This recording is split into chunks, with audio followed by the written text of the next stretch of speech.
आप लोगों के होते हुए भला मैं नौकरी क्यों करूं? अरे हम कब तक पैसे देंगे तुझे? तुझे भी तो अपने पैरों पर खड़ा होना होगा ना। कौन सा उधार के पैरों पर खड़ा हूं? अपने ही तो पैरों पर खड़ा हूं मैं। इसी तरह रौनक दिन प्रतिदिन लापरवाह होता जाता है। उसकी लापरवाही को देखते हुए अरविंद और कमला अपने बेटे की शादी कराने का फैसला लेते हैं और 1 महीने के अंदर अंदर ही रौनक की शादी मेघा नाम की लड़की से करा देते हैं। शादी के कुछ दिन बाद, रौनक, मुझे एक अच्छी सी साड़ी चाहिए, आप ला दोगी ना? हाँ, क्यों नहीं। कितने तक की आती है साड़ी? यही करीब 5,000 तक की। तुम चिंता मत करो, मैं आज ही डैडी से पैसे मांगकर तुम्हारे लिए साड़ी ले आऊंगा। आप कब तक ऐसे ही अपने पापा से पैसे मांगते रहेंगी? कोई अच्छी सी नौकरी क्यों नहीं कर लेते आप? अरे डैड के होते हुए मुझे नौकरी करने की जरूरत ही क्या है? पर आप ऐसे कब तक उनसे पैसे मांगते रहेंगे? कुछ आपको अपने दम पर भी तो करना होगा ना। अब तुम भी बाकी लोगों की तरह मुझे ज्ञान देना शुरू मत कर देना। साड़ी चाहिए ना तुम्हें, मिल जाएगी बस। इतना कहकर रौनक अपने पिता से पैसे मांगने चला जाता है। डैडी, मुझे 5,000 रुपया चाहिए। अब 5,000 क्यों चाहिए तुझे? वो मेघा को साड़ी चाहिए थी। अरविंद आगे बिना कुछ कहे चुपचाप उसे पैसे निकाल कर दे देता है। कुछ दिन बाद, तुम्हें नहीं लगता कमला, रौनक हम पर पहले से भी ज्यादा डिपेंड हो गया है? मुझे तो अब उसके भविष्य की चिंता होने लगी है। कल को हमें कुछ हो गया तो वो क्या करेगा? काश तुमने पहले ये सोच लिया होता तो आज हमारा बेटा इतना लापरवाह नहीं होता।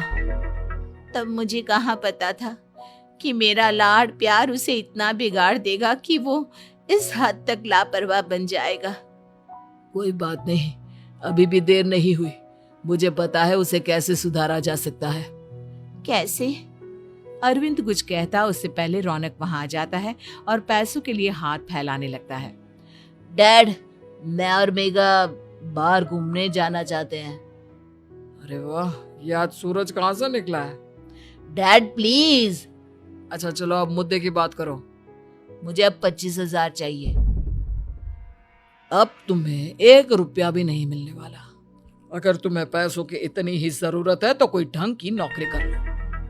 मम्मी, आप कुछ कहिए ना डैड को। बेटा, वो गलत क्या बोल रहे हैं? ये सब हम तेरे भले के लिए ही तो कर रहे हैं। मम्मा, मैंने बताया ना आपको, मुझे नहीं करनी कोई जॉब वॉब। तो ठीक है, निकल जाओ हमारे घर से। तुम्हारे जैसे लोगों के लिए मैंने ये घर खड़ा नहीं किया है। जितना ये घर आपका है ना, उतना ही मेरा भी है। मैं कहीं नहीं जाने वाला। जाना तो पड़ेगा ही तुझे, क्योंकि अब मैं तेरा कोई भी खर्चा नहीं उठाने वाला।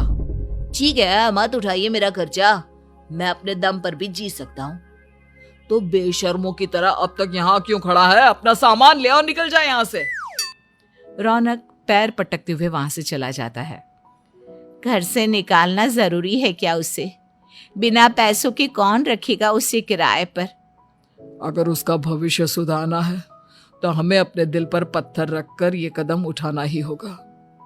दोनों बात कर रहे होते हैं कि रौनक अपनी पत्नी के साथ एक बड़ा सा बैग लेकर घर से निकल जाता है, लेकिन घर से बाहर उसे कोई भी मुफ्त में अपने घर किराए पर नहीं रखता।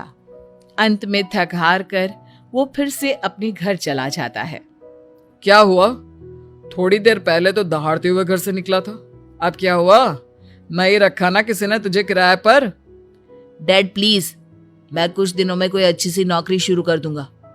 आप तब तक तो हमें रख लीजिए प्लीज। सुबह से रात हो चुकी है लेकिन कोई हमें रखने को राजी नहीं है। अब आप ही बताइए, इतनी रात को मैं मेघा को लेकर कहाँ जाऊंगा? ठीक है ठीक है, बहू की वजह से मैं तुझे घर पर रख रहा हूँ, लेकिन तू इस घर में एक बेटे की नहीं बल्कि एक किराएदार की हैसियत से रहेगा। 3 महीने है तेरे पास। इन 3 महीनों के अंदर अंदर मुझे तेरी पहली तनख्वाह हाथ में चाहिए, समझ गया? पक्का डैड, इन 3 महीनों के अंदर अंदर तो कोई बढ़िया सी नौकरी ढूंढ ही लूंगा मैं। ऐसे ही धीरे धीरे समय बीतने लगता है और अरविंद के दिए 3 महीनों में से 2 महीने बीत चुके होते हैं। पापा जी